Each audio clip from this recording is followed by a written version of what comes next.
I've done about 250 odd films. You think it's a game. When you go down to that level, look, and then the child says, I'm cooking. Hi friends, வணக்கம். Welcome back to Tamil Mithran. நடிகர் கமல்ஹாசன் தக் life படத்துடைய promotion ஈவெண்ட்டில் பேசியிருந்த கருத்துக்கு கர்நாடகாவில் போராட்டங்கள் நடந்துட்டு இருக்கிற நிலையில் நான் மன்னிப்பெல்லாம் கேட்கவே மாட்டேன் அப்படின்னு நடிகர் கமல்ஹாசன் உறுதியாக அதிரடியாக பேசியிருக்காரு. மணிரத்னம் டைரக்ஷனில் கமல்ஹாசன், த்ரிஷா, சிம்பு உள்ளிட்ட பலர் நடிப்பில் உருவாகி இருக்கிற தக் லைஃப் படம் வர ஜூன் 5ஆம் தேதி உலகம் முழுக்க ரிலீஸ் ஆக இருக்கு. இந்த படத்துடைய ரிலீஸை தொடர்ந்து ப்ரொமோஷனுக்காக நடிகர் கமல்ஹாசன் பல மீடியாக்களுக்கு இன்டர்வியூ தரது, அதர் ஸ்டேட் ஈவெண்ட்டில் கலந்துட்டு ப்ரொமோஷன் பண்ணுறது அப்படின்னு பண்ணிட்டு இருக்காரு. அந்த வகையில் சில நாட்களுக்கு முன்னாடி இந்த படத்துடைய இசை வெளியீட்டு விழா நடந்துச்சு. இதில் கன்னட நடிகர் சிவராஜ்குமார் பற்றி பேசியிருந்த நடிகர் கமல்ஹாசன், இது அந்த ஊரில் இருக்கும் என் குடும்பம், அதனால தான் அவர் இங்கே வந்திருக்காரு.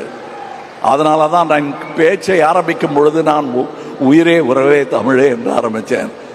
அதில் தமிழிலிருந்து பிறந்தது தான் உங்கள் பாஷையும், அதனால் நீங்களும் அதில் உட்படுவீர்கள். ராஜ்குமாருடைய குடும்பம் கர்நாடகாவில் இருக்கிற என்னோட குடும்பம், அதனால தான் அவர் இங்கே வந்திருக்காரு. அதனால தான் என்னோட பேச்சை ஆரம்பிக்கும் போதே உயிரே உறவே தமிழே அப்படின்னு ஆரம்பித்தேன். தமிழிலிருந்து தான் கன்னடம் வந்துச்சு, அதை நீங்களும் ஒத்துக்குவீங்க அப்படின்னு கமல்ஹாசன் கேட்க சிவராஜ்குமாரும் ஆமோதிச்சு தலையாட்டி இருந்தார். இந்த கருத்து தான் கர்நாடகாவில் பெரிய பஞ்சாயத்தை கிளப்பியிருக்கு.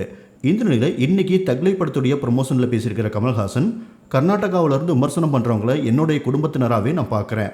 நான் சொன்ன கருத்துக்கள் என்னோட பக்கம் இருந்து பார்த்தா சரியாக இருக்கும், அதுவே உங்கள் பக்கம் இருந்து பார்த்தா தப்பாக தான் தெரியும். அன்பு என்றைக்குமே மன்னிப்பு கேட்காது அப்படின்னும், தமிழில் இருந்து தான் கன்னடம் தோன்றியது என்ற கருத்துக்கு மன்னிப்பு கேட்க முடியாது அப்படின்னு சொல்லியிருக்காரு.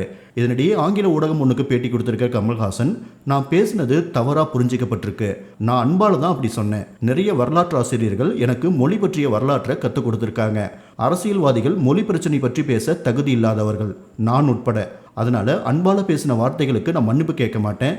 தமிழ்நாடு மொழி விஷயத்தில் நீண்ட வரலாறு வச்சிருக்கு. ஒரு மேனன், ஒரு ரெட்டி, ஒரு கன்னட ஐயங்கார் முதல்வர்களாக இருந்த மாநிலம் இது. கர்நாடகாவை பூர்வீகமாக கொண்ட முதலமைச்சரால் எனக்கு ஒரு தடவை சென்னையில் பிரச்சனை வந்தப்ப கர்நாடகா எனக்கு ஆதரவாக நின்னாங்க அப்படின்னு சொல்லியிருக்காரு. முன்னதாக கமல்ஹாசன் பேசியிருந்த கருத்துக்காக கர்நாடக முதல்வர் சித்தராமையா உட்பட அந்த மாநிலத்தை சேர்ந்த நிறைய அரசியல் கட்சி தலைவர்கள் பலரும் கமல்ஹாசனுக்கு கண்டனம் தெரிவிச்சிட்டு இருக்காங்க. நடிகர் கமலுக்கு கன்னட மொழி பற்றின வரலாறே தெரியாது. எங்களோட மொழிக்கு பெரிய வரலாறு இருக்குது, அது அவருக்கு தெரியாது. வரலாறு தெரியாமல் அப்படி பேசிகிட்டு இருக்காரு, இப்படி எதுவுமே தெரியாமல் பேசக்கூடாது அப்படின்னு முதல்வர் சித்தராமையா விமர்சனம் பண்ணியிருக்காரு. அதே போல் கமல்ஹாசன் 6.5 கோடி கன்னட மக்களுடைய சுயமரியாதையை அவமானப்படுத்தியிருக்காரு. அவருடைய பேச்சு அநாகரிகமாகவும் ஆணவத்துடைய உச்சமாகவும் நல்லிணக்கத்தை ஏற்படுத்தாமல் மத உணர்வுகளை புண்படுத்தும் விதமாகவும் இருக்குது. இதுக்காக கமல்ஹாசன் நிபந்தனையற்ற மன்னிப்பு கேட்க வேண்டும் அப்படின்னும், மன்னிப்பு கேட்கல அப்படின்னா தக்லை படத்தை கர்நாடகாவில் வெளியிட தடை விதிப்போம் அப்படின்னு அமைச்சர் சிவராஜ்குமார் பேசியிருக்காரு.